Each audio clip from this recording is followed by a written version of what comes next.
किनारे पर दो गांव थे, रायपुर और किशनगढ़।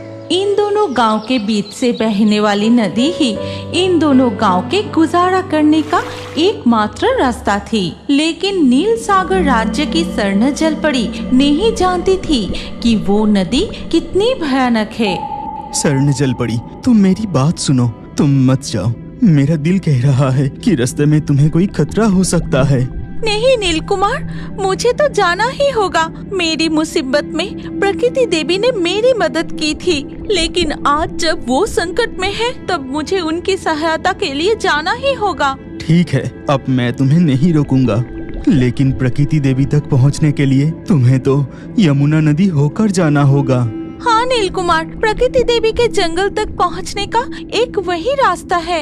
स्वर्ण जलपरी, तुम अपना ध्यान रखना। मैंने सुना है कि उस नदी के किनारे दो गांव हैं। तुम उन दोनों गांव के बीच वाली नदी के रास्ते से सावधानी से जाना। तुम चिंता मत करो, मैं कुछ ही दिनों में लौट आऊंगी। अच्छा, अब मैं चलती हूँ नील कुमार। ये कहकर स्वर्ण जलपरी नील सागर राज्य से प्रकृति देवी के जंगल की ओर निकल पड़ती है और इन दोनों गांव के नदी में दिखा जाता है। ए कालू, तू आज फिर से नदी में जाल डालने क्यों आया है? आज तो हमारे रायपुर गांव के मछली पकड़ने की बारी है। तू तो किशनगढ़ गांव का आदमी है, फिर तूने नदी में नाव क्यों उतारी? कल मैं अपने ससुराल गया था, इसीलिए आज नदी में मछली पकड़ने आया हूँ। कल की मछलियाँ मैं आज पकड़ूंगा। बाबू मसाई ससुराल गया था, काल की मछलियाँ आज पकड़ेंगे। वो सब नहीं चलेगा। दोनों गांव की मछली पकड़ने की बारी पहले से तय है। आज रायपुर गांव की बारी है, तो किशनगढ़ की लोग मछली नहीं पकड़ सकते।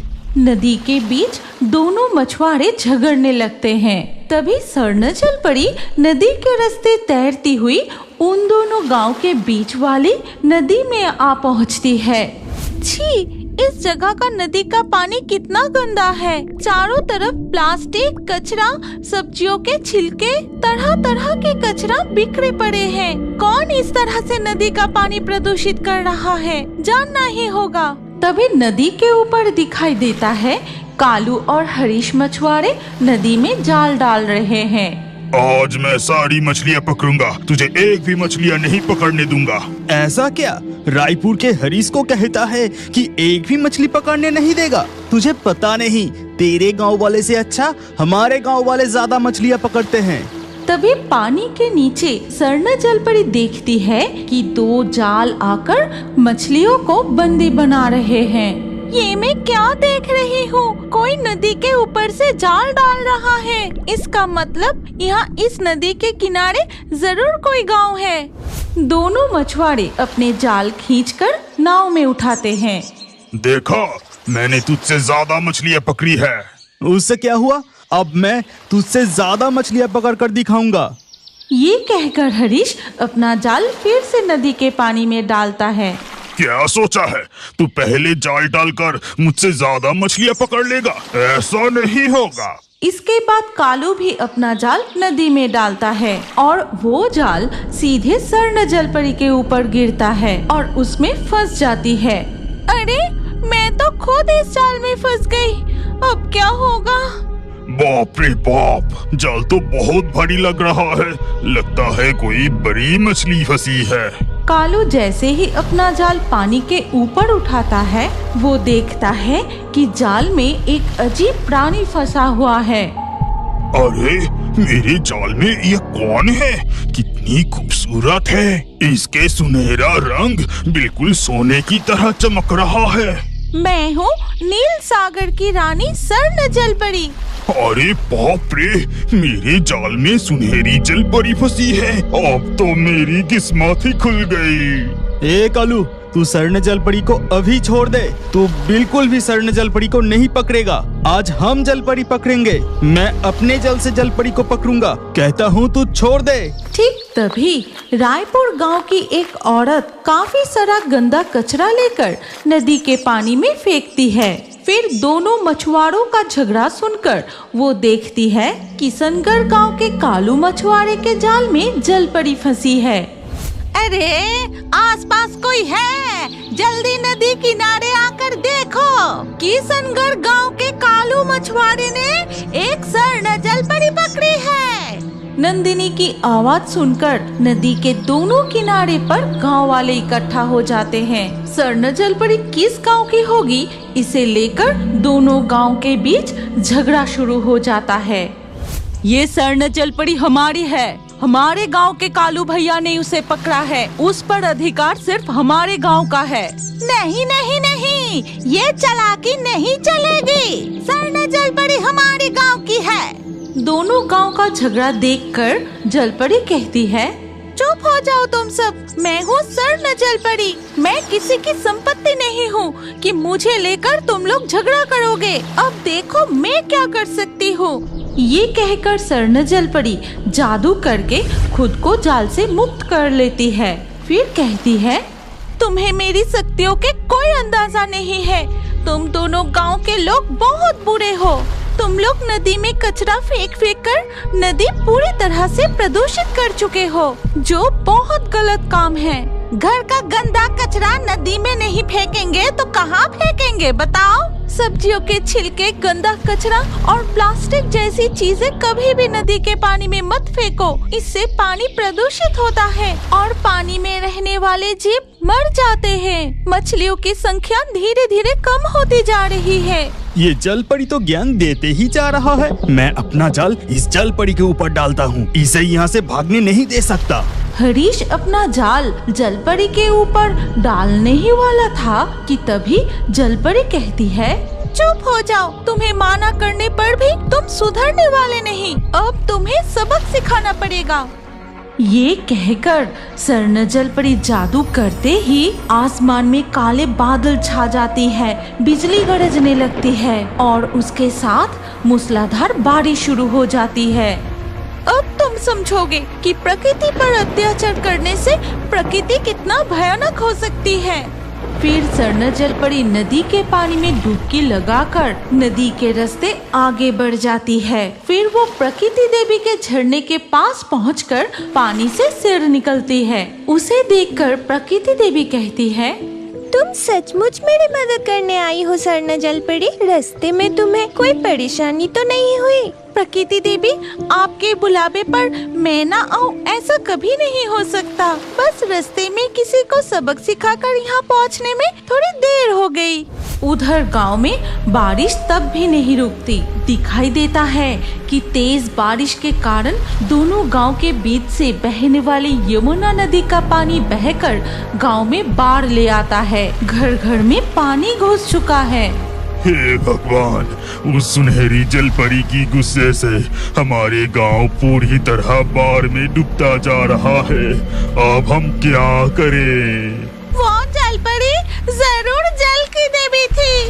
हमने भगवान को नाराज कर दिया। नदी में कचरा फेंककर प्रकृति को प्रदूषित करना हमारा बहुत बड़ा पाप था। हमें स्वर्ण जलपरी देवी की पूजा करके उनका क्रोध शांत करना होगा।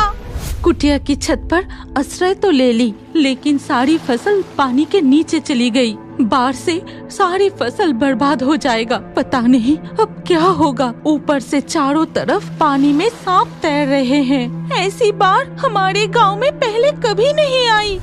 बहुत समय पहले की बात है, जब परियां पृथ्वी लोक के एक गांव में रहा करती थी। ये परियों का गांव बाकी आम गांव की तरह ही थी। मिट्टी के घर, हरे भरे पेड़ और नदियों से घिरा हुआ था। गांव के इस नदी से परियां मछलियां पकड़ती थी, खेतों में खेती करती थी और पेड़ों से फल तोड़कर मजे से खाती थी। ऐसे ही एक दिन गांव की नदी में मछलियां पकड़ते हुए लालिमा परी नीलिमा परी से कहती है, नीलिमा परी, लगता है आज मूसलाधार बारिश होगी। देखो, आसमान में काले बादल छा गए हैं।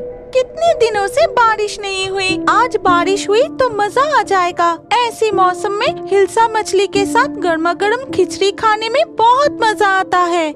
नीलिमा परी की बात खत्म होते ही आसमान में बादल गरजने लगे। तभी तेज बारिश शुरू हो जाती है। अरे अरे, बारिश शुरू हो गई। नीलिमा परी, हम भीग जाएंगे। चलो अब हम घर वापस चलते हैं। लालिमा, तुम भी ना चुपचाप बैठो तो बारिश का आनंद लो। मुझे बारिश में भीगना बहुत अच्छा लगता है। इस बारिश में मैं और मछलियाँ पकड़ना चाहती हूँ। नीलिमा, तुम बचपना मत करो। तुम नहीं जानती ये बारिश कितनी भयानक हो सकती है। बूंद बूंद बारिश से भयानक बाढ़ आ सकती है। अरे देखो, लगता है मेरी कांटे में बहुत बड़ी मछली फंसी है। फिर नीलिमा परी अपनी कांटे को खींचकर पानी के ऊपर उठाती है। ये देखो लालिमा परी, कांटे में कितनी बड़ी हिल्सा मछली फंसी है। हाँ, वही देख रही हूँ। लेकिन नीलिमा, बारिश और तेज होती जा रही है। अब तो तुम घर चलो। नहीं लालिमा परी, तुम मछली पकड़ने पर ध्यान दो। कितनी सुंदर दृश्य है। मूसलाधार बारिश हो रही है और हम भीगते हुए मजे से मछली पकड़ रहे हैं। इसके बाद नीलिमा परी फिर से अपने कांटे नदी के पानी में डालती है। बारिश में भीगते हुए नीलिमा परी और लालिमा परी लगातार हिल्सा मछलियाँ पकड़ने लगती है। ठीक तभी उस नदी के पानी के नीचे दिखाई देती है। ये क्या? ये परियां जरूरत से ज्यादा हिल्सा मछलियाँ पकड़ रही है। ये सही नहीं है। मैं हिल्सा रानी होकर ये होने नहीं दे सकती। मुझे कुछ न कुछ करना ही होगा। फिर हिल्सा रानी मणिमाला जलपरी अपने हाथों से जादू करते ही आसमान में बिजली गरज उठती है। बारिश और भी तेज होने लगती है। साथ ही नदी का पानी बढ़ने लगता है। नीलिमा परी, तुमने देखा? नदी का पानी धीरे धीरे बढ़ रहा है। चलो और लापरवाही मत करो। हमें अभी सारे परियों को खबर देनी होगी। हाँ, सही कह रही हो। नदी का पानी पहले से कितना बढ़ चुका है। चलो अब हम वापस चलते हैं। चलो हम पहले परी सरदार के पास चलते हैं। इसके बाद दोनों परियां उड़ते हुए पहुंच जाती हैं परियों के गांव के परी सरदार की कुटिया के सामने। सरदार नीलकंठ, सरदार नीलकंठ, क्या आप कुटिया में हैं? जरा बाहर आइए, हमें आपको कुछ बताना है। लालिमा और नीलिमा परी की आवाज सुनकर परी सरदार नीलकंठ कुटिया से बाहर निकल आते हैं। क्या हुआ नीलिमा परी, लालिमा परी, तुम दोनों को इतनी बेचैन क्यों दिख रही है? परी सरदार, हम नदी में मछली पकड़ रहे थे। तभी हमने देखा कि नदी का पानी बढ़ रहा है। ये बारिश रुकने का नाम ही नहीं ले रही। अगर नदी का पानी बहकर गांव में बाढ़ आ गया तो मुसीबत हो जाएगी। हाँ, अगर हमारे इस परियों के गांव में बाढ़ आ गई तो सभी परियों के घर पानी के नीचे चला जाएगा। मैं कुछ करता हूँ। ठीक है, तुम दोनों अभी अपने घर लौट जाओ। मैं कुछ उपाय निकालता हूँ। नीलिमा परी और लालिमा परी परी सरदार की कुटिया के सामने से उड़कर अपनी कुटिया के सामने आते हैं। फिर वो कुटिया के अंदर चली जाती है। लालिमा परी, आज अच्छी तरह स्वादिष्ट खिचड़ी बनाओ और साथ में हिल्सा मछली भी तलना। ठीक है नीलिमा, मैं वही बनाती हूँ। ये कहकर लालिमा परी चूल्हे में आग जलाकर खिचड़ी बनाने लगती है और उधर नदी के पानी से सिर निकलती है हिल्सा रानी मणिमाला जलपरी। इन बदलों में, इस बारिश में मेरा जादुई शक्ति है। अब देखती हूँ इस गांव के परियां कैसे बचती है। नदी का पानी बहकर अब बाढ़ लेकर आएगा। मणिमाला जलपरी की कहे अनुसार नदी का पानी बहकर परियों के गांव में घुसने लगता है। लेकिन कुटिया के अंदर नीलिमा परी और लालिमा परी तले हुए हिल्सा मछली के साथ खिचड़ी खाने लगती है। अरे वाह लालिमा परी, कितनी स्वादिष्ट खिचड़ी बनाई हो। बाहर मूसलाधार बारिश हो रही है और हम हिल्सा मछली के साथ खिचड़ी खा रहे हैं। आज तो मजा ही आ गया। इसके बाद रात होने लगती है। गहरी रात में नदी का पानी गांव के अंदर घुसकर धीरे धीरे बाढ़ आ जाती है। सुबह बारिश तो रुक जाती है, लेकिन बाढ़ का पानी परियों के घर के अंदर घुस जाती है। सुबह लालिमा परी और नीलिमा परी नींद से जागकर देखती है, ये क्या, हमारे कुटिया में तो पानी घुस रहा है। तो क्या गांव में बाढ़ आ गई है? जरा दरवाजा खोलकर देखती हूँ। नीलिमा परी दरवाजा खोलकर देखती है कि बाहर चारों तरफ पानी ही पानी है। परियों के गांव में बाढ़ आ चुकी है। नीलिमा परी, धीरे धीरे बाढ़ का पानी बढ़ रहा है। देखो, बाढ़ के पानी में सांप बहकर हमारी कुटिया के अंदर आ गया है। अब इस कुटिया के अंदर रहना ठीक नहीं होगा। हमें किसी ऊंची जगह पर आश्रय लेना होगा। जहाँ तक नजर जाती है चारों तरफ सिर्फ पानी ही पानी है। सब कुछ पानी के नीचे चला गया है। हम अभी अपनी कुटिया की छत पर जाकर बैठते हैं। हाँ, तुमने सही कहा। चलो हम छत पर जाकर बैठते हैं। फिर नीलिमा परी और लालिमा परी अपनी कुटिया की छत पर जाकर बैठती है। गांव के बाकी परियां भी अपने अपने घर के छत पर जाकर आश्रय लेते हैं। कुटिया की छत पर आश्रय तो ले ली, लेकिन सारी फसल पानी के नीचे चली गई। बाढ़ से सारी फसल बर्बाद हो जाएगा। पता नहीं अब क्या होगा। ऊपर से चारों तरफ पानी में सांप तैर रहे हैं। ऐसी बाढ़ हमारे गांव में पहले कभी नहीं आई। उधर परी सरदार नीलकंठ अपनी कुटिया की छत पर बैठकर जादू से बाढ़ का कारण जानने की कोशिश करते हैं।